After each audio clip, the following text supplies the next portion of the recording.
देखिए, यम नियम क्या होते हैं इनके विषय में ज़्यादा डिटेल नहीं करेंगे क्योंकि ये अपना विषय है नहीं, किंतु हाँ, इनके अनुगत होकर, तटस्थ होकर अवश्य रहा जा सकता है और ये भक्ति मार्ग में भी होता है।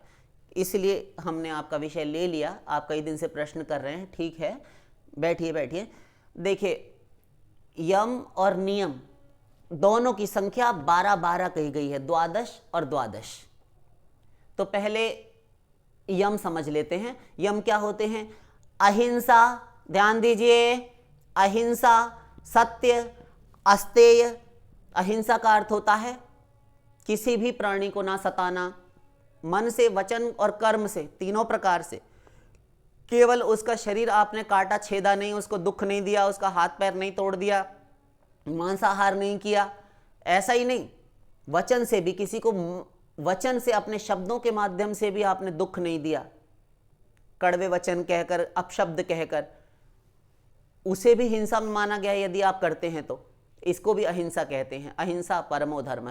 तो अहिंसा, सत्य, जो बात जैसी हो उसको वैसी की वैसी ही रखना, उसमें तोड़ मरोड़ कर, उसमें उसको एक्साइटेड बनाकर, मिर्च मसाला लगाकर जो बनाते हैं गढ़ छोलकर, एक बात दूसरे से तीसरे मुंह की होते होते कई भेद वाली हो जाती है। तो ये नहीं होना चाहिए। जैसा है वैसा ही बोले, एज इट इज, यथारूप, उसको सत्य कहते हैं। अर्ध मिश्रित भी नहीं होना चाहिए, इसको सत्य कहा गया है। अस्तेय, चोरी ना करना किसी भी प्रकार की। अगर आपको तुलसी दल भी चाहिए पूजन के लिए तो भी जिसके घर से ले रहे हैं उनसे पूछ कर ही लीजिए। श्री राम जब पुष्प लेने गए पुष्प वाटिका में अपने गुरु जी की पूजा के लिए, विश्वामित्र जी के लिए जनकपुरी में, तो इत उत चितई पूछ मालीगण लेन लगे फल फूल मुदित मन। इधर उधर देखा और मालीगणों से पूछा कि भैया हम कुछ पुष्प ले लें यहां से, और उन्होंने हां कह दी तो वो भगवान राम लेने लगे। इतनी मर्यादा रखते हैं। तो पूछकर कोई भी वस्तु लेनी चाहिए, यदि आवश्यकता पड़ जाए तो। चोरी नहीं करनी चाहिए। राई के दाने के समान, राई के कण के समान भी यदि आपने कुछ चुराया तो वह चोरी है शास्त्र के अनुसार। तो अस्तेय, चोरी ना करना तीसरा। और फिर उसके बाद आया असंगता, संग ना करना किसी का, आसक्ति ना रखना किसी के संग, व्यर्थ का घुलना मिलना, ये सब हमारे भक्ति मार्ग में भी वर्जित है। पांचवा लज्जा। लज्जा का अर्थ शर्म आना, ना करने योग्य कार्य को करने में लज्जा आने लगना, जो वेद शास्त्र से हटकर है, अमानवीय है, ईश्वरीय दृष्टि में, सामाजिक दृष्टि में दोष है, पाप है, गर्हित कर्म है, उनको करने में लज्जा आने लगे। एकांत में भी लज्जा का अनुभव हो, ऐसा ना होना। असंचय, कुछ भी बहुत संग्रह करके और शास्त्र से विरुद्ध, अवैध, अमानवीय ढंग से, गलत तरीके से घर में व्यर्थ के सामान, पदार्थ इत्यादि भरे रहना, जोड़ जोड़ कर रखते रहना, ये जो होता है इसको असंचय कहते हैं। आस्तिकता। आस्तिकता का अर्थ साधारण शब्दों में हमारे लोग लेते हैं, ये सांसारिक लोग, कि भगवान पर विश्वास रखना। भगवान पर आपको विश्वास कहाँ है? भगवान पर विश्वास का अर्थ होता है अस्तित्वोपलब्धस्य तत्वभावः प्रसीदति, ऋग्वेद। भगवान है, मैं जहां कहीं भी हूं, जिस स्थान पर भी हूं, जिस काल में भी हूं, जिस समय, जिस परिस्थिति, जिस दशा में हूं, वहां पर भगवान है। उसमें भगवान है, सब में भगवान है, मुझ में भगवान है। सर्वम खलविदम ब्रह्म। ज्ञानी की ये दृष्टि होती है। भक्त की दृष्टि होती है सिया राम मैं सब जग जानी, वासुदेव सर्वमिति स महात्मा सुदुर्लभ। गीता। भगवान को सब जगह देखना, सबको भगवान में, भगवान को सब में देखना। आस्तिकता। भगवान है, हम भगवान को तो मानते हैं, भगवान की बात नहीं मानते। ये दो प्रकार का व्यवहार नहीं। तो भगवान को जहां कहीं भी है सब जगह देखना कि वो हम प्राइवेसी नहीं करेंगे, वो हमें देख रहे हैं, सर्वज्ञ हैं, सर्वसाक्षी हैं, सर्वांतर्यामी हैं। इसको आस्तिकता कहते हैं। ये नहीं हुआ तो फिर आप कोई आस्तिक नहीं। ब्रह्मचर्य। कर्मणा मनसा वाचा सर्वावस्थासु सर्वदा सर्वत्र मैथुन त्यागो ब्रह्मचर्यम प्रचक्षते, याज्ञवल्क्य स्मृति। 8 प्रकार का ये जो मैथुन है, इसको किसी भी प्रकार से वीर का क्षरण ना होने देना। ये जो रेतस्खलित होता है आपका शुक्र स्खलन, ये इसका नाश न करना, वीर्य को धारण करना। इसको ब्रह्मचर्य कहते हैं। मौन, व्यर्थ बकवाद न करना, इसकी उसकी पंचायत जो हम करते हैं, गोष्ठी करते हैं, ये ना करना, गप सड़क के गॉसिप्स, अधिक से अधिक मौन रहे और काम काम की बात करना और सुस्पष्ट सधी हुई आवश्यक जो है शुद्ध वाणी में वार्तालाप करना, इसे कहते हैं मौन। स्थिरता, डांवाडोल ना हो, चित्त ना भटके, स्थिर रहे, घबराए ना, डरे ना किसी से, ना किसी को डरावे। क्षमा, सब कुछ क्षमा कर दे।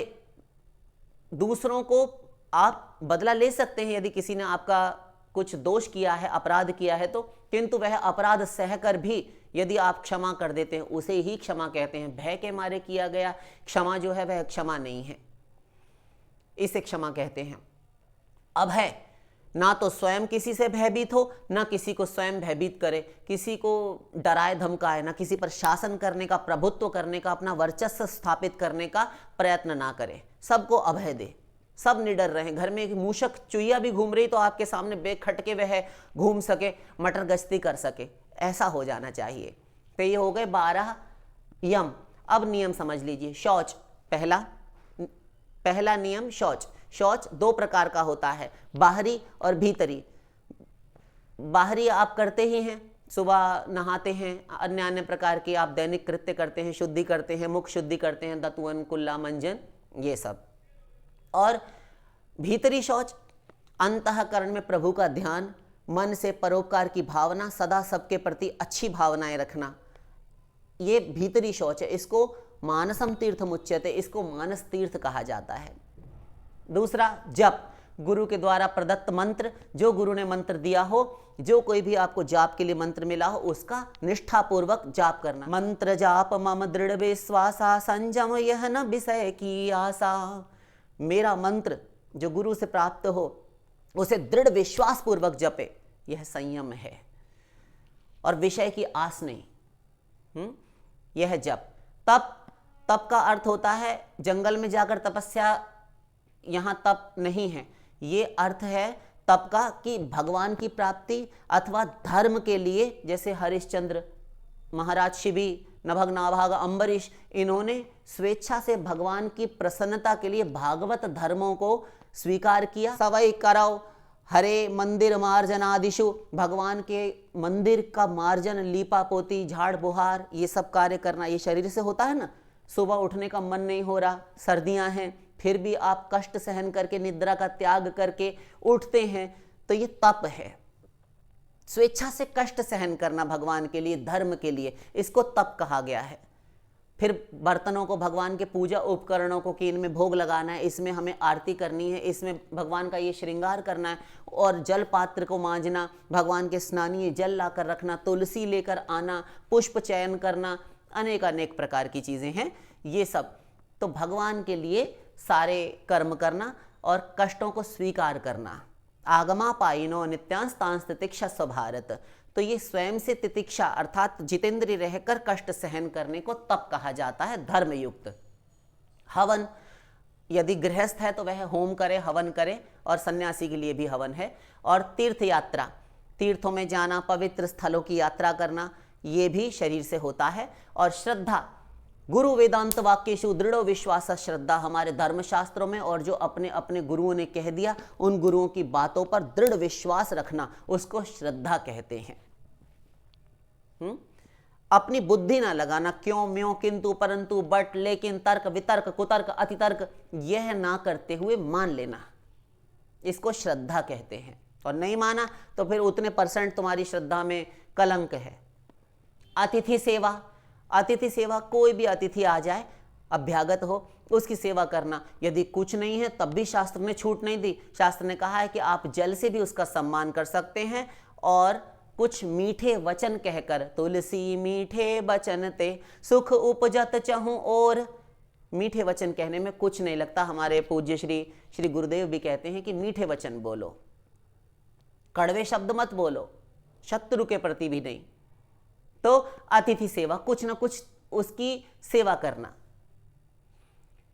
और मेरी पूजा, ये श्रीमद् भागवत में भगवान कह रहे हैं मेरी पूजा करना, तो सब आप सत्संगी हैं, सब भजन करने वाले हैं, सभी महाभागवत जन हैं, तो आप भगवान की पूजा करते ही हैं, तो इसलिए कोई चिंता वाली बात ही नहीं है, जो जैसे भी करते हैं। और परोपकार, पर उपकार, दूसरों की भलाई करना, उसकी चेष्टा करना, जितना हो सके स्वयं से दूसरे के लिए कुछ त्याग करना, दूसरों के भले के लिए कुछ ना कुछ देना, सोचना, मन से सोचना। और बन पड़े यदि आप समर्थ हैं तो कीजिए भी, दान कर सकते हैं, किसी को भोजन दे सकते हैं, किसी को कंबल दे सकते हैं, जो कुछ भी आप कर सकें वो सब कर सकते हैं, करना चाहिए। संतोष, आठम जथा लाभ संतोषा, सपने हो नहीं देख ही पर दोषा। शबरी माता से कहते हैं कि 8वीं मेरी भक्ति है माता, नवदा भक्तियों में 8वीं भक्ति है यथा लाभ संतोष। फिर रामायण में आगे भी कहा जथा लाभ संतोष सदाई, सदा जितना लाभ हो जाए, जितना मिलता है उतने में संतोष कर लेता है, मेरा भरोसा रखता है। यह भी भगवान ने भक्ति मानी है संतोष को। संतोषामृत तृप्ता नाम, पद्म पुराण भी पीछे नहीं रहा, कहता है जो संतोष का अमृत पान करके जो तृप्त हो गया, उपानद गूढ़पादस्य ननु चर्मावृतेन भू, जिसने अपने पैरों में चमड़े का जूता पहन रखा है, उसकी सारी पृथ्वी उसके लिए चाहे घोर कांटों से भरी हो, किंतु उसके लिए तो चमड़े से मड़ी हुई ढकी हुई है, उसको कोई कांटा नहीं लग सकता। गोधन गज धन बाजी धन और रतन धन खान, जब आवे संतोष धन सब धन धूरी समान। और अंत में गुरु सेवा, आचार्योपासनम, गीता भी कहती है, ये भागवत जी में भगवान उद्धव जी से कह रहे हैं, गुरु सेवा करना। गुरु सेवा क्या होती है? गुरु ने जो कह दिया और गुरु को जैसे प्रसन्नता हो, गुरु को कष्ट ना हो, उद्वेग में ना पड़े, उनको क्रोध ना आ जाए, ऐसा कार्य करना, उनके मन के अनुकूल करना।